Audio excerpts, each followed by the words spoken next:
지난주에 홍해의 기적을 통과한 이스라엘은 본격적인 광야로 진입을 합니다. 오늘 본문 앞에 모세와 미리암의 노래를 보면 이스라엘 백성들의 그 벅참이 느껴집니다. 이제는 정말 지긋지긋한 종살이에서 벗어난 거예요. 더 이상 죽어라고 일해서 주인에게 갖다 바치지 않아도 됩니다. 일하는 가축 취급을 받는 노예가 아닌 사람이 된 거예요. 그게 죄와 사망과 사탄의 지배에서 우리가 구원받은 것과 똑같습니다. 오늘은 홍해를 건너 광야에서 첫 번째 만난 시련인 마라의 쓴물과 위로의 장소인 엘림에 대해서 살펴보려고 합니다. 우리가 살아가는 세상은 마라와 엘림이 반복되는 것 같아요. 이스라엘의 출애굽 성도들의 구원 여정을 우리에게 관찰 카메라로 이렇게 보여주고 있다면 이것들을 보면서 왜 내 인생에 마라와 엘림이 있는지를 우리가 이해할 수 있는 것입니다. 마라를 만날 때 어떻게 통과할지, 하나님은 마라에서 어떻게 우리를 도와주시는지, 이런 것들을 우리가 이 말씀을 통해서 알 수 있을 거예요. 오늘 말씀에서 이것을 잘 깨닫고 위로와 힘을 얻으시길 축복드립니다. 아멘. 마라에서 이스라엘은 큰 실망을 맛보게 돼요. 그 마라가 어떤 곳인지에 대해서 먼저 살펴보겠습니다.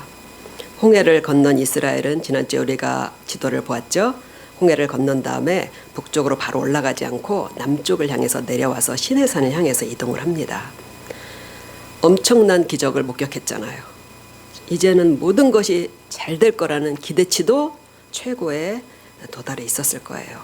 그렇게 사흘길을 걷고 또 걸었는데 쉴 만한 오아시스가 나오지 않았습니다. 급하게 챙겨 나온 식수가 바닥을 보이자 점점 이들의 얼굴에서 웃음기가 사라지고 흥얼거리던 노랫소리는 한숨소리로 바뀌어갔을 거예요. 큰 기대와 부푼 희망은 걱정으로 변하고 점점 불안이 엄습합니다. 이러다 우리 다 죽는 거 아니야? 이 광야에서. 기대가 실망으로 변할 때 사람 마음이 제일 힘들잖아요.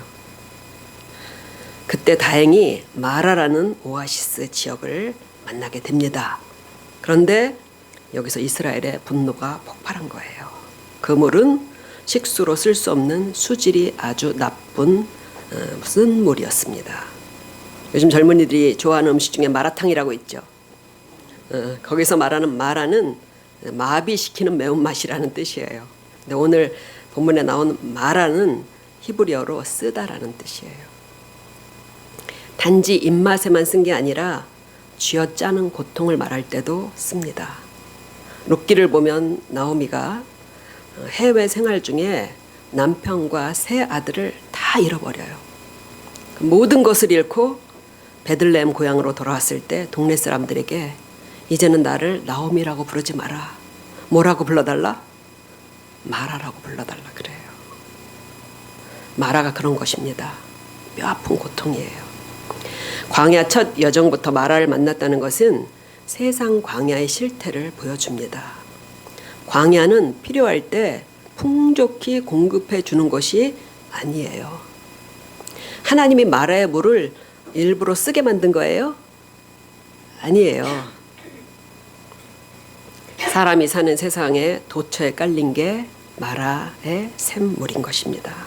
뭔가 얻으려고 갔는데 실망만 하게 되는 거죠. 갈증을 없애려고 마셨는데 쓰디쓴 물이 속을 다 휘저 아프게 만드는 거예요. 출애굽 성도들의 광야 여정은 연출이 아니라 그들의 삶이에요. 그들이 마라를 만난 상황은 우리 삶에서도 똑같이 일어납니다. 바닥나는 통장과 늘어나는 빚, 그런 거예요. 행복을 기대하고 가정을 꾸렸지만 가정에서 가장 쓰디쓴 고통을 맛봅니다. 평생 성실히 살았다고 생각했는데 왜 내게 병마가 찾아옵니까? 그렇게 희생했건만 보답은커녕 배신감이 돌아올 때도 있잖아요. 지난주도 이런 마라의 쓴물을 만나셨던 분들이 있을 것입니다. 쓴물을 여러 컵 들이켜고 아직도 속이 아프신 분도 있으실 것이에요. 우리가 이 마라를 만날 때 먼저 알아야 될 것은 이 샘은 계획된 교육의 장소라는 겁니다. 우연히 지나가다 만난 것이 아니에요. 출애굽 순간부터 이들은 계속해서 뭐의 인도를 받았죠? 구름 기둥의 인도를 받고 있었습니다. 광야 사흘길을 걸어왔잖아요. 구름 기둥이 인도하지 않았다면 모두가 일사병과 탈진에 걸려서 한나절도 못 걸어 죽었을 게 분명합니다. 사막에서는 우리 몸의 수분 중에 1시간에 1리터씩을 뺏긴다고 그렇게 말하는 걸 들었어요. 1시간당 1리터의 물이 빠져나가는 거예요. 이스라엘이 이런 광야에서 40년을 생존한 것은 불가사의한 일이에요. 그러니까 이스라엘이 가나안 땅에 입성한다는 소식을 듣고 이들을 40년간 광야에서 기르시고 인도하신 하나님으로 인해서 간담이 녹았다고 그렇게 말했던 거예요. 오늘도 구름 기둥이 없었다면 살아서 여기까지 올 수가 없었던 것이죠. 엘리야도 이 광야를 가다 탈진해서 쓰러졌잖아요. 그러니까 분명히 구름 기둥이 안전하게 보호하며 이 마라로 데려오신 것입니다. 안전하게, 그러나 나쁜 곳으로 데려오신 거예요. 좀 당황스럽죠? 우리가 서 있는 곳이 아무리 쓰디쓴 마라와 같다 해도 단지 운이 나빠서 아니면 우연찮게 여기에 있는 게 아닙니다. 하나님은 우리를 인도해 주셔요. 하나님의 인도하심을 안 믿는 것은 하나님을 안 믿는 거예요. 하나님이 계시면서 성도들을 인도해 주시지 않는다면 양육비도 주지 않는 배드파더스, 그들과 뭐가 다르시겠어요? 하나님이 실망스럽고 문제가 해결되지 않는 상황인 마라의 샘으로 성도들을 데려오신 것은 하나님의 목적이 있으신 거예요. 큰 수업을 위해서. 우리의 구원 여정은 항상 배우는 것입니다. 먼저 이스라엘은 하나님이 누군지를 배워야 했어요. 본문 24절을 보면 백성들이 모세를 원망합니다. 우리가 무엇을 마실까? 이렇게 말했다고 그래요. 그냥 점잖게 물어본 게 아니에요. 언어의 뜻을 따라서 보면 계속 원망했다는 뜻이에요. 기대가 무너지고 실망할 때, 생명의 위기를 느낄 때 사람들은 속에 있는 쓴물을 확 토해냅니다. 이들이 내뱉은 쓴물은 하나님에 대한 불신이에요. 사흘 전엔 분명히 홍해의 기적을 보고 이젠 정말 하나님을 믿는 것 같았지만 마라를 만나니까 그게 거짓임이 드러납니다. 여전히 하나님이 가나안 땅으로 데려가실 것을 못 믿는 것입니다. 조금만 위기가 생기면 이제 광야에서 다 죽겠구나, 겁먹고 히스테리를 부리고 원망이 나오는 것입니다. 하나님을 따라 나왔는데 위기를 만났다 하면 화가 나는 게 당연합니다. 믿음이 없으면 하나님께 화가 나요. 사람 간에도 화가 쉽게 나면 신뢰감이 깨진 관계입니다. 하나님께 화가 났다는 것은 믿음이 없다는 거예요. 믿음이 없으면 구원을 받지 못합니다. 구약의 성도들이나 신약의 성도들이나 하나님을 믿어야 구원을 받습니다. 그러니까 원래 마라는 사람의 힘으로는 그 쓴물을 해결할 수 없다는 걸 아시고 거기다 데려다 놓으신 거예요. 사람이 할 수 있는 곳에서는 하나님이 드러나지 않습니다. 사람은 자기 힘으로 할 수 있을 때 하나님을 찾지 않아요. 우리가 뭔가 마음이 불편함이 생기고 뭔가 힘들어야 하나님을 생각하고 찾잖아요. 그래서 하나님은 사람의 불가능인 마라에서 문제를 해결하게 하시고 자신을 보여주시는 것입니다. 어떨 때는 정말 저 사람 어려운 일 좀 생겨서 하나님께 돌아왔으면 좋겠다라는 생각이 절로 들 때가 있어요. 마라는 할 수 없이라도 하나님을 믿고 신뢰하게 우리를 유도해 가시는 곳입니다. 우리가 하나님을 따라 나왔다 해도 쉽게 믿음을 가진 게 아니에요. 수많은 마라를 거치며 믿었다, 실망했다, 나갔다, 들어왔다. 얼마나 반복을 했습니까? 그러면서 신실하게 은혜를 베푸시는 하나님을 조금씩 알아가며 우리의 믿음이 생긴 것입니다. 마라에서 우리를 도와주시지 않았다면 우리는 아마 하나님을 믿지 않았을 거예요. 하나님은 모든 마라에서 신실하게 도와주셨어요. 그러니 마라를 우리가 만날 때 걱정하지 마시기 바랍니다. 하나님은 반드시 그 물을 어떻게 주셔요? 고쳐 주십니다. 아니면 하나님을 믿지 말라는 거하고 똑같은 거예요. 마라에서 늘 도우신 하나님을 알기에 이젠 아무리 쓴 마라를 만나도 원망하지 않고 견디며 주님의 도우심을 기다리게 되는 것입니다. 저는 김광희 권사님이 우리 은혜자매가 림프종 진단을 받았을 때 하나님이 원망스럽지는 않았다는 말씀을 듣고 깜짝 놀랐어요. 사람이 다 똑같잖아요, 마음이. 많은 마라의 샘을 지나며 결국 우리를 선하게 인도하시는 하나님을 믿기에 그렇게 그게 가능한 거 아니겠습니까? 또 하나님은 우리를 마라에서 하나님의 백성으로 훈련하셔요. 이제 광야로 이들을 데려오신 하나님은 본격적으로 자기 백성으로 훈련하십니다.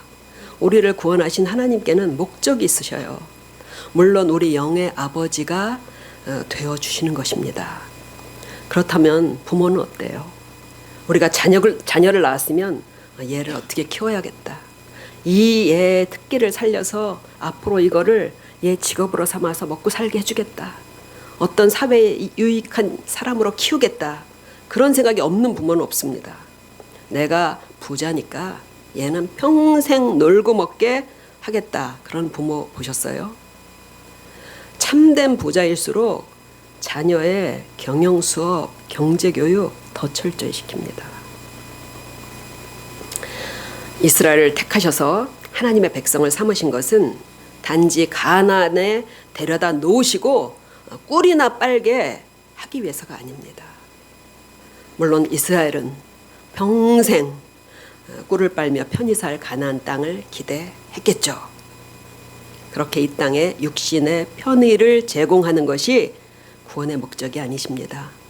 하나님이 사회복지사가 아니시잖아요.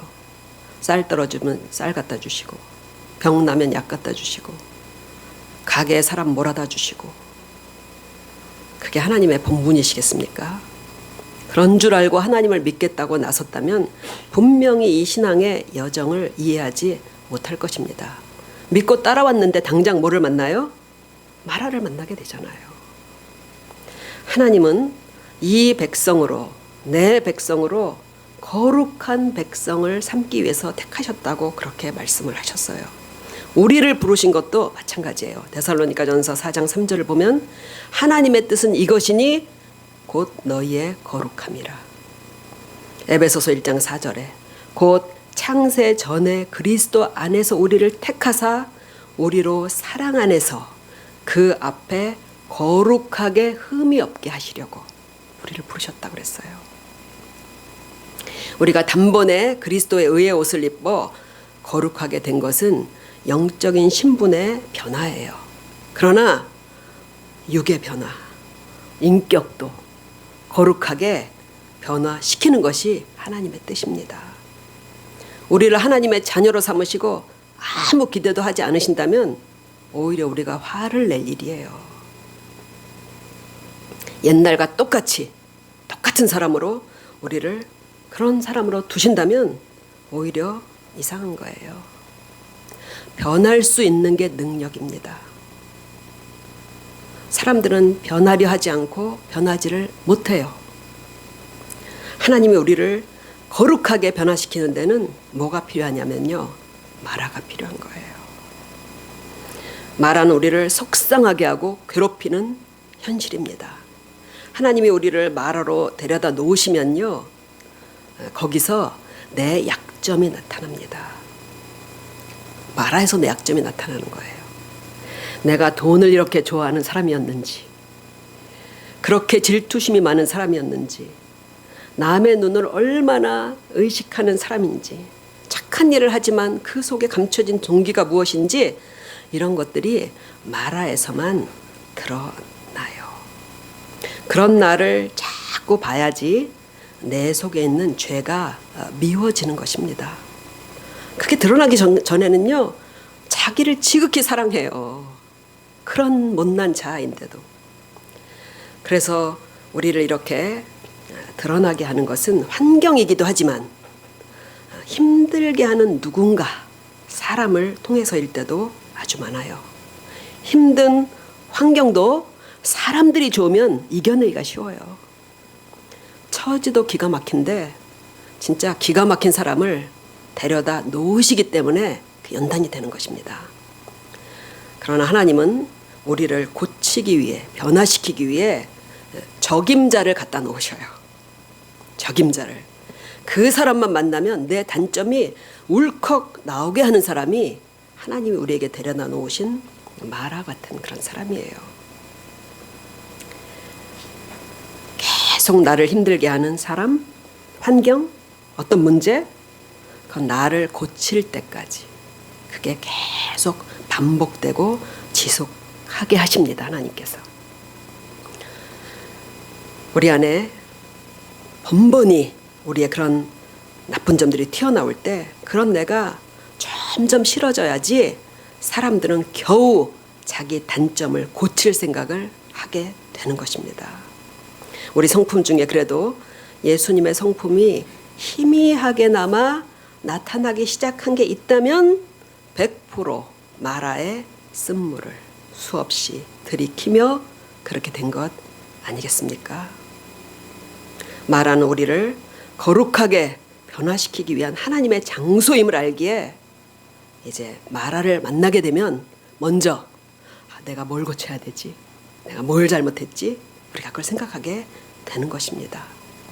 마라가 없었다면 우리는 지금보다 더 많은 약점과 단점으로 나와 타인들을 괴롭히며 살았을 게 분명합니다. 마라가 필요한 거예요.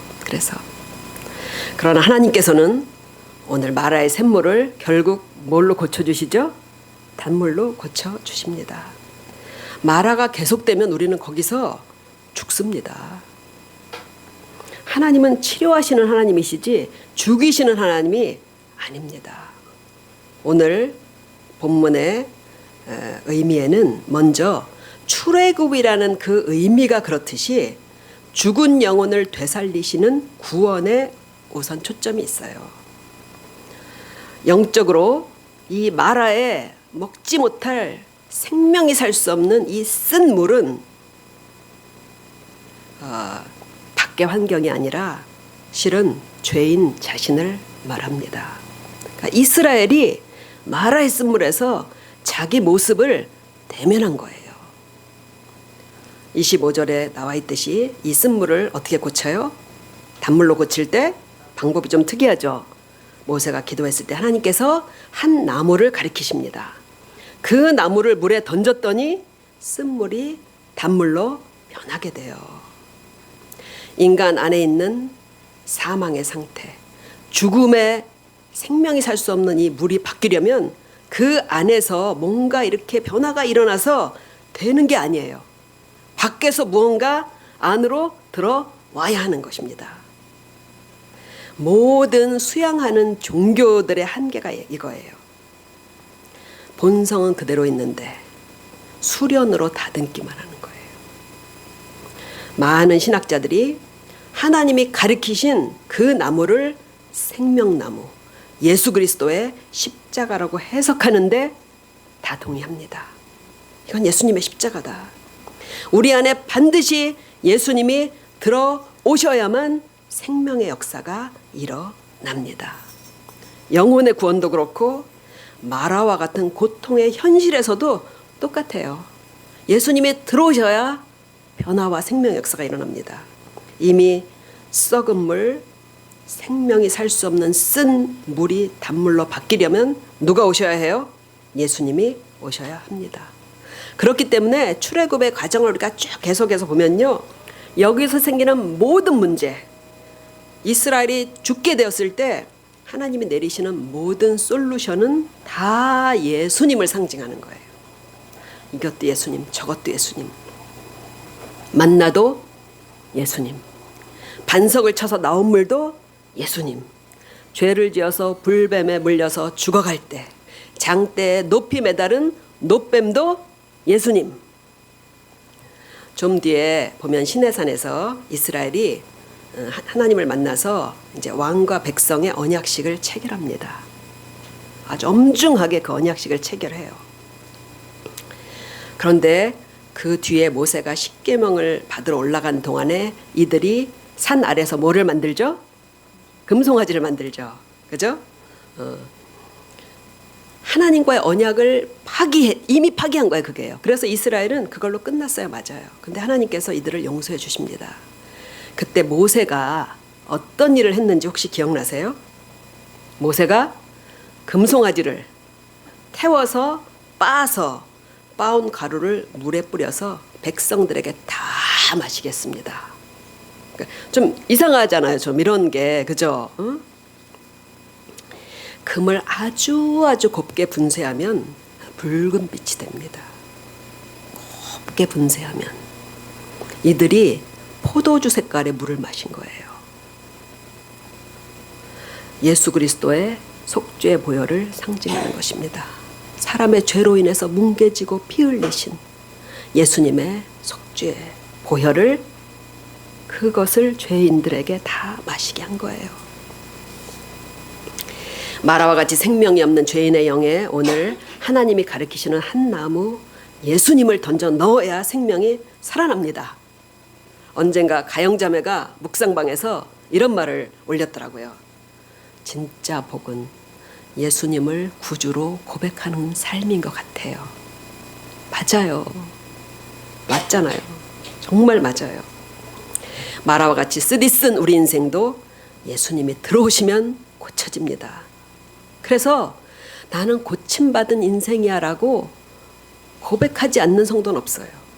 성도라면 나는 원래 이런 사람이 아니야. 나는 고침받은 인생이야. 그렇게 고백을 하면서 사는 것입니다. 예수님을 잘 모를 때 지나온 과거에 쓴 고통과 아픔과 수치는 다 잊어버리세요. 그걸 고쳐주시려고 예수님께서 오신 것이잖아요. 이 나무를 던져놓으면서 뭐라고 하십니까? 나는 너희를 치료하는 여호와니라. 여호와 라파. 치료하시는 하나님. 예수님이 오시면 다 회복시키고 치료해 주십니다. 그리고 우리가 인생의 마라에서 어떻게 도움을 얻을지를 모세가 보여줘요. 우리가 인생에서 많은 마라를 만나잖아요. 구원을 받은 이후의 삶에서도. 오늘 마라의 샘을 만났을 때 두 가지 반응이 나오죠. 이스라엘 백성들은 불평하고 원망하고, 똑같은 상황을 만난 모세는 어떻게 합니까? 모세가 여호와께 부르짖어 기도해요. 한 사람은 원망하고 한 사람은 기도합니다. 문제 해결은 기도한 사람에게 주어져요. 원망한 사람들은 문제만 매달리는 경향이 있어요. 누구를 탓할지를 찾아내요. 결국 마라의 쓴물을 해결할 방법을 얻지 못합니다. 모세는 사람이나 문제를 보고 승부한 게 아니라 하나님 앞에서 기도로 승부했습니다. 기도 없이 문제와 맞서려고 하지 마시기 바랍니다. 해결 안 됩니다. 사람하고 실랑이부터 하려고 하지 마세요. 악화돼요. 모세처럼 하는 게 우리에게 주신 해답입니다. 마라의 문제는 아무리 골똘히 생각하고 방법을 궁리한다고 해서 뾰족한 수가 안 나와요. 어떻게 우리가 쓴물을 단물로 바꾸겠습니까? 밤새 잠을 못 이루고 온갖 궁리를 하면서도 왜 단 10분을 기도하지 않으세요? 문제와 씨름하기 전에 하나님 앞에서 기도의 씨름을 하면 문제가 더 빨리 해결된다는 것을 다 경험해 보셨잖아요. 모세가 하나님께 기도했더니 하나님은 방법을 가르쳐 주십니다. 하나님이 물론 우리 사정을 다 아셔요. 내가 맨날 속으로 원하는 걸 하나님 왜 모르시겠어요? 내가 원하는 게 속에 있잖아요, 항상.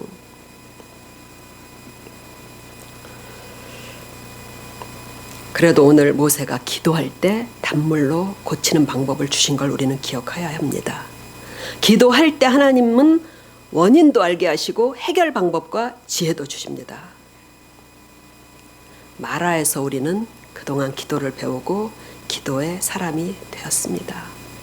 마라를 벗어나면요, 대번에 기도부터 안 하게 돼요. 우리가 그런 사람들이에요.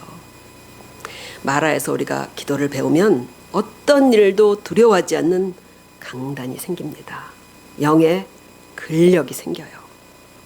하나님의 나라에 필요한 성도는 마라에서 기도를 배운 사람이에요. 기도를 배운 사람. 하나님의 나라와 나의 삶과 이웃의 유익한 삶을 살 수 있는 사람은 기도를 배운 사람입니다. 마지막으로 마라를 지나니까 뭐가 나와요? 엘림이 기다리고 있습니다. 마라에서 큰 소동이 일어난 한바탕 정말 소동을 겪고 이스라엘을 하나님은 그 다음에 엘림으로 인도해 가셔요. 오늘 성경을 보면 그곳에는 샘이 12개나 있고 종려나무가 몇 그루? 70그루, 70그루가 있는 아주 거대한 오아시스 지역이에요. 여기서 12이나 70 같은 숫자는 이스라엘 민족 200만 명이 머물기에 충분하다는 의미가 들어있는 거예요. 꼭 종려나무가 70그루가 아니라 아마도 이들은 이 오아시스에서 정말 난생 처음 노동이 없고 쫓김이 없고 불안이 없는 행복을 느껴보았을 것 같아요. 마라를 지나면 하나님은 엘림을 주십니다. 거기서 장막을 치게 하죠. 얼마나 달콤하고 완벽한 휴식이고 안식이었겠습니까? 우리가 마라에서 고생하다 보면 어느 순간에 그 쓴물들은 다 어디로 갔지? 언제 내 곁에 이렇게 좋은 것들이 있고 내가 이걸 누리고 있지? 그런 엘림의 날이 반드시 온다는 것을 믿으시기 바랍니다. 우리 청소년부 예배를 드리고 있겠죠? 우리 고3이라 고생한 우리 난이도 참 공부하기 힘든 이 마라도 곧 지나고 엘림의 대학 생활이 올 거예요. 다들 힘을 내시기 바랍니다. 우리 은혜 언니도 마라를 지나서 엘림의 행복이 시작되고 있잖아요. 말씀을 마치겠습니다. 마라도 하나님이 인도하신 것이에요. 사실 우리의 믿음과 인격의 좋은 점들은 다 마라에서 얻어져요. 우리의 인생이 광야인지라 하루하루가 메말라요. 이 메마르고 평범한 날을 그냥 계속 가다 보면 점점 마음이 굳어지고 그리고 점점 냉랭해지고 완악해질 수밖에 없어요. 하나님께서 마라를 만날 때 그때 우리 삶의 실망감을 느끼고 두려움과 불안감을 느낄 때 우리가 믿음으로 돌이키도록 유도하시는 것입니다. 우리가 하나님을 의지하지 않는 한 우리는 언제나 점점 완악해지고 불안정해지고 약해져요. 하나님을 의지하지 않는 나는 반드시 그렇게 됩니다. 또 말 앞에서 다시 하나님의 말씀에 다시 예수님이 가르치신 게 뭔지를 기억하고 순종하라는 뜻이에요. 오늘 하나님께서 마라를 고쳐주신 다음에 백성에게 그러시잖아요. 내가 너희에게 말하는 율례, 계명을 잘 지키면 너희가 걱정하는 애굽의 모든 질병으로부터 너희를 고쳐주겠다. 마라의 상황에서 염려에 빠지지 말고 우리는 뭘 기억해야 돼요? 하나님이 우리에게 주신 말씀, 염려하지 말라. 모든 사정이 안 좋아 보일 때 우울감에 빠지지 말고 항상 기뻐하라. 범사에 감사하라. 우리가 그 말씀을 따르는 거예요. 내 의지와 믿음으로 할 수 있는 것을 순종하면 문제의 근원은 우리 주님께서 치료해 주시고 해결해 주십니다. 인생을 돌이켜보니까 우리 인생에 마라와 같은 때도 있었고 엘림과 같은 때도 있었어요. 어느 게 더 많으셨어요? 저는 마라가 더 많은 것 같더라고요. 마라가 훨씬 더 많았어요, 우리 인생에. 근데 그렇더라고요. 다시 돌이켜보면요, 그것 때문에 그렇게 불행하진 않았다는 거예요. 마라만큼 그렇게 많이 불행하지 않았어요. 왜냐하면 그 마라를 결국은 단물로 바꿔주신 그것을 통해서 우리의 기억 가운데 오히려 그 날들은 하나님이 나와 함께 했던 날들, 하나님이 나를 축복하셨던 날들로 바뀌었기 때문에 마라가 많음에도 불구하고 우리 인생이 그렇게 불행하지는 않은 것입니다. 우리를 마라와 엘림으로 인도하시며 점점 더 좋은 믿음의 사람, 인격의 사람으로 바꾸시며 축복하시는 하나님을 믿고 마라가 오든 엘림이 오든, 마라가 올 때는 기도하고 엘림이 올 때는 감사하고, 그러면서 우리의 광야 생활을 잘 해나가시기를 주님의 이름으로 축복드립니다.